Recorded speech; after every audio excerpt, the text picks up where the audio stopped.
सामान्य कास्तकार बांधवासाठी आपला मित्र उदय घेऊन आला अनोखा व्हिडिओ पाहण्यास सर्वांचे शेती मित्र करतो आजचा स्वागत। सामान्य कास्तकार बांधवासाठी सध्याचा हा लाख मोलाचा व्हिडिओ आणि सध्याची लाख मोलाची माहिती। जी माहिती सामान्य कास्तकार बांधवांच्या मनातील सर्वात महत्त्वाचे यक्ष प्रश्नाचे घेऊन आली आहे उत्तर। जो प्रश्न सध्या तुमच्या माझ्या आणि आपल्या सर्वांच्या मनात उपस्थित झाला, तो प्रश्न चांद्यापासून बांध्यापर्यंत प्रत्येक सामान्य सोयाबीन उत्पादक कास्तकार बांधव हा विचारायला लागला। जेव्हा प्रश्नाच्या अनुसार 5,500च्या दरावर सोयाबीन विकावं, किंमत थांबवावी, कशात होणार आपल्यासारख्या सामान्य कास्तकार बांधवाचा जास्तीत जास्त फायदा? चला तर मग या महत्त्वाच्या प्रश्नाचं उत्तर हे प्राप्त करून घेऊया। ज्यांना या प्रश्नाचा अचूक उत्तर जाणून घ्यायचे त्यांनी व्हिडिओ शेवटपर्यंत पहा।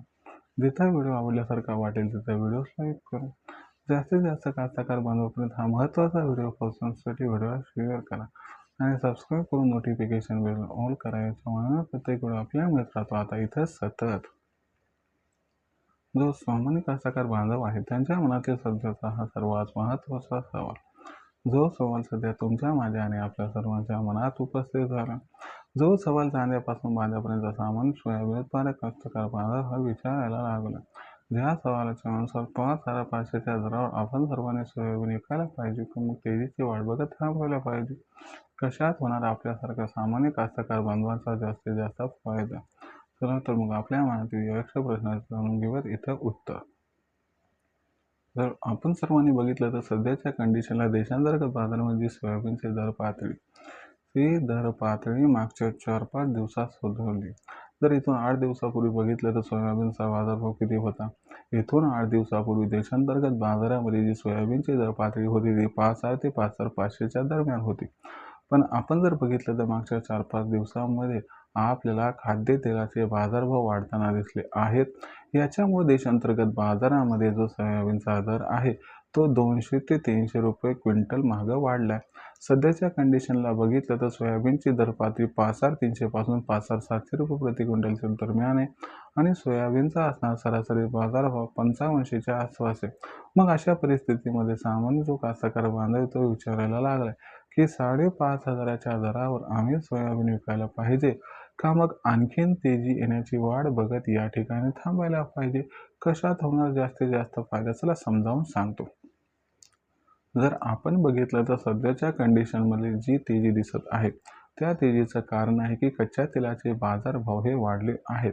याच्यामुळं खाद्यतेलाचे भाव वाढले आहेत आणि याच्यामुळं कुठेतरी आपल्याला सोयाबीनच्या दराला या ठिकाणी आधार मिळताना दिसत आहे।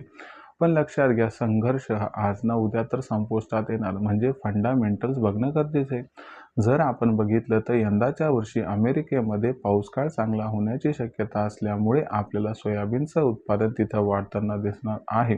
याचा अर्थ भविष्यामध्ये आपल्याला मागणीपेक्षा पुरवठा जागतिक बाजारामध्ये जास्त दिसणार आहे। याच्यामुळे आंतरराष्ट्रीय बाजारात सोयाबीनचे दर तेजी जास्त काळ राहू शकत नाहीत। आंतरराष्ट्रीय बाजारात सोयाबीनचे दर जास्त काळ तेजीत राहू शकत नाहीत। याचा अर्थ की सोयाबीनच्या दरावर भविष्यात दबाव येणार। याचा अर्थ सोयाबीनचा दर तेजीत राहण्यापेक्षा थोडा मंदीत राहण्याची शक्यता आहे। पण इथं टेन्शन घ्यायची गरज नाही, कारण सध्याची जी भावपातळी ती आपल्यासाठी उपयुक्त आहे विक्रीसाठी। म्हणून आपण सुद्धा 5,500चा जो सध्याचा भाव या ठिकाणी यावरती सोयाबीनची विक्री ही करून टाकायला पाहिजे। आणि जर आपण सर्वांनी असं केलं तर तुम्हाला सांगतो तुमचा फायदा होणार, कारण भविष्यात सोयाबीनचा भाव जास्त वाढले याची काही शाश्वती नाही। सोयाबीनचा भाव भविष्यात मग कशा पद्धतीने राहणार याच्याबद्दल अधिक अचूक माहिती जाणून घेण्यासाठी पाहत राहा आवडतं यूट्यूब चॅनल शेती मित्र। व्हिडिओमधील माहिती आवडली असेल तर व्हिडिओस लाईक करा, कास्तकार बांधवापर्यंत हा व्हिडिओ पोहोचवण्यासाठी शेअर करा, सबस्क्राईब करून नोटिफिकेशन बेलला ही ऑल करा। यामुळे प्रत्येक व्हिडिओ आपल्याला मिळत राहतो या ठिकाणी सतत। तर शेतकरी मित्रांनो, अशाच एका नवीन व्हिडिओसह मी आपला मित्र उदय लाड आपल्या सर्वांना आवडतं यूट्यूब चॅनल शेती मित्र मिळत राहील। तोपर्यंत सर्व कास्तकार बांधवांचे आजचे व्हिडिओ आपला मित्र उदय लाड मनापासून व्यक्त करतो। आपल्या सर्वांचे खूप खूप आभार।